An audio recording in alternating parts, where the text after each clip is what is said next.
quite often about handbags on here, about how to buy bags that are gonna bring you some sort of return on investment. By that, what I mean is, if you ever get to a point where you want to sell that bag, you can hopefully get back what you paid, if not a bit more, because at the end of the day, you're spending that sort of money, that's what you want, right? And there are definitely some bags that works with, and there are definitely some bags that doesn't work with. One thing that I don't talk about so often, and it's what I'm going to go into a lot of detail today, are bags from brands that aren't up there with Chanel and Dior, but the quality is really good, the designs are really good, the longevity, the wear and tear, they are still expensive, but they aren't like £4,000 expensive. Everything is by Aspinal of London. I have got 1, 2, 3, I'm sure I had more than that.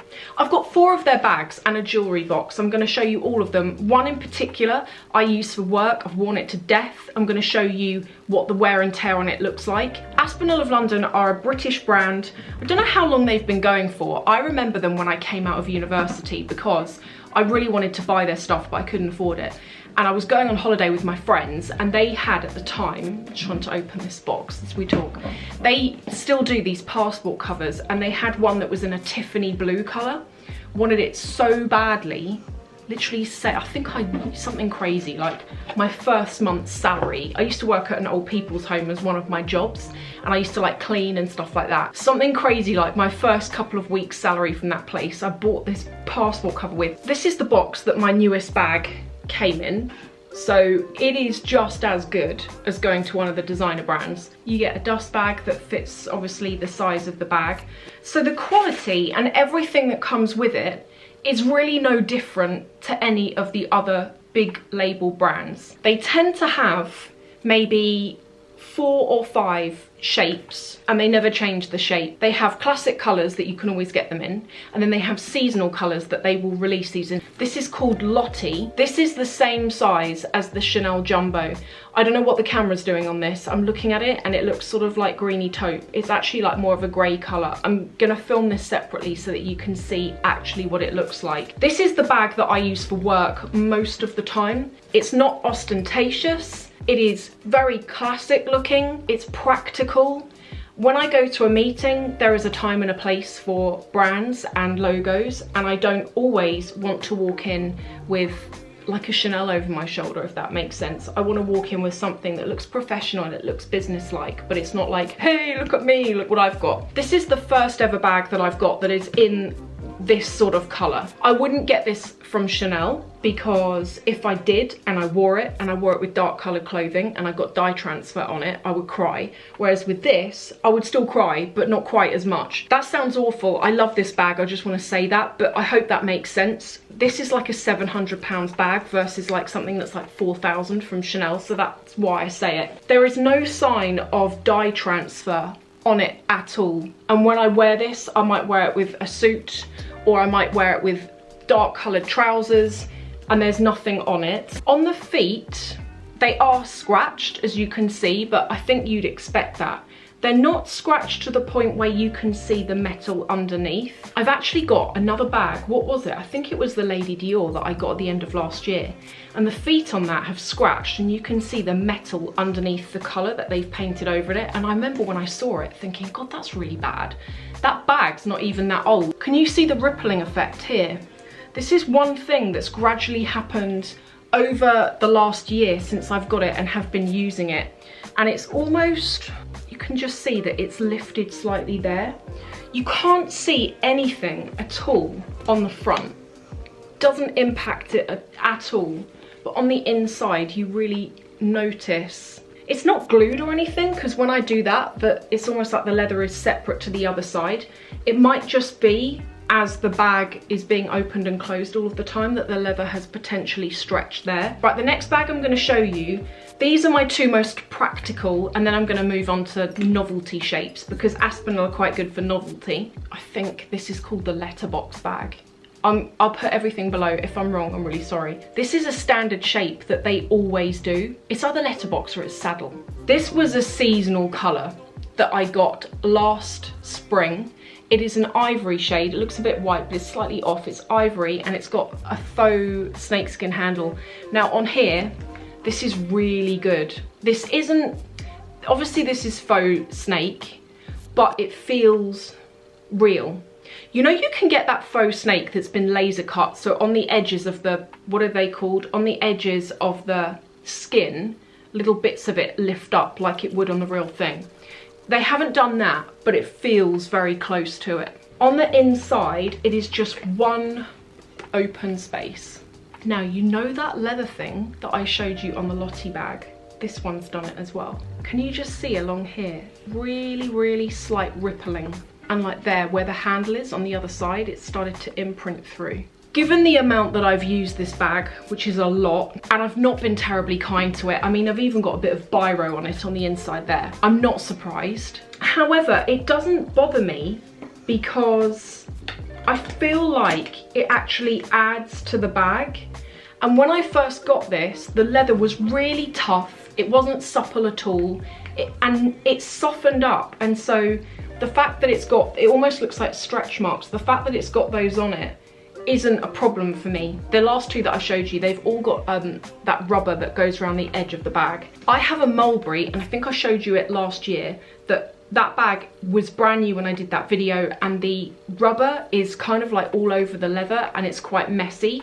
I have never seen that on Aspinal bags. The rubber bit that goes around the edge is always pristine, and it never, to this day, touch wood, it has never peeled off. I buy these bags to use them, and use them I do, so I fully expect to see wear and tear, and I haven't seen anything so far that's been bad enough to have put me off buying it. This is from the Spring Summer 18 collection.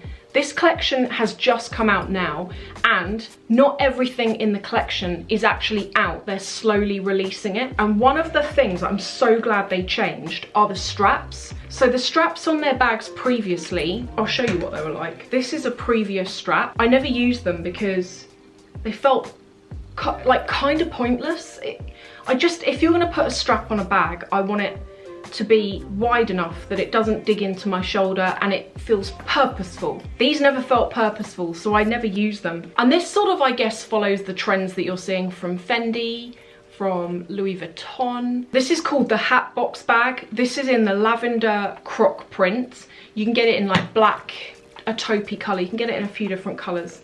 The inside looks as such. It's full of my rubbish, so I'll move that. The inside looks like this. All of these smaller bags have got an elasticated pocket on one side, which I find very useful for keeping makeup in. And then they all have a zip pocket, but I love, absolutely love this quilted section on the front. On the inside of the bag around here, this is all lined with what looks like calf skin or possibly actually lamb skin. It's got gold feet on the bottom of it. I've been using this, I actually got this 2-3 weeks ago, and I've been using it ever since. It's surprisingly practical. When I first got it and I opened it and it only opened that much, I was like, what am I gonna do with this? But it just works. I keep all of my makeup in the back and it fits my full-size wallet in it and my phone. And realistically in the day, that's all I actually carry around anyway. I think there's a mark here, but I think that's actually dirt. I think I just need to wipe that off. But no dye transfer, nothing on it. You remember earlier that I said Aspinal are really good when it comes to novelty bags. Well, this is really what I meant. They do a number of different shapes. I'm trying to close one at the moment. And these are two of them. So the Hatbox bag is new out this year. This is called the mini trunk, and this has been out for a long time. This shape has been out for a long time. I do recommend it. If you like the idea of a small bag like the Hatbox, but maybe you don't like the shape of it, this is really good. It actually opens a lot wider than the Hatbox. It's got the same things going on the inside. It's got an inside zip pocket that isn't quilted. They do this in this print as well. So if you like this colour and the faux croc, but you prefer it on that shape, they do those, they're both available. Apart from the passport holder, this is my first ever Aspinal non-handbag item. They do these in different sizes, multiple different sizes, but I wanted the smaller one. I don't know if the pink's showing here. It's a really lovely baby pink and it's in suede. And on the inside, you have a lift out bit there so you can put things in there and then close the top on it. You've got a section for earrings and rings. On the inside it's lined again, and you can put things in there and then pop that over the top, and it's going to be slightly raised because you've put things in it, and the lid still closes. And it's lockable. I've not been using this long enough to actually give you a review on it. Based on the handbags and how they've worn, I don't expect anything to actually happen to this. These are not investment bags.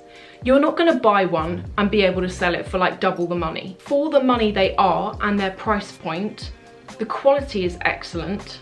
They are elegant, they're ladylike, but you can also get the quirky styles. Before I go, I'm gonna give you a really quick rundown of what I'm wearing. The blazer is from Louisa Via Roma. The jumper is from Reese. I highly recommend these, by the way. These come in multiple colours. They come in black, that's almost like a navy blue, white, and a beige colour. And every year I buy them, because they do the same thing every year, just in different colours. And I've bought all 3 colours this year because they go with everything. I really recommend. The trousers are from Club Monaco. Shoes are from Christian Louboutin. This is my iPhone X, or iPhone 10 if you want to call it that. My friend can crystallise anything you want. Look, the crystals are all the way around. You don't have to have your actual phone done like this. She does phone covers, but this is a custom design that we came up with. My bracelets are the first 2, starting from the left. They're both from Etsy, and I'll link to those. The furthest one on the right, that is from Elle Florence, who is on YouTube, and I'll link to her as well. I really appreciate all of you for watching, and I hope that if you have been thinking about getting one of these bags, or you'd had a look and you just wondered whether they were worth it, I hope that you have found something here that has been helpful. Thank you again for watching, and I will see you in the next video.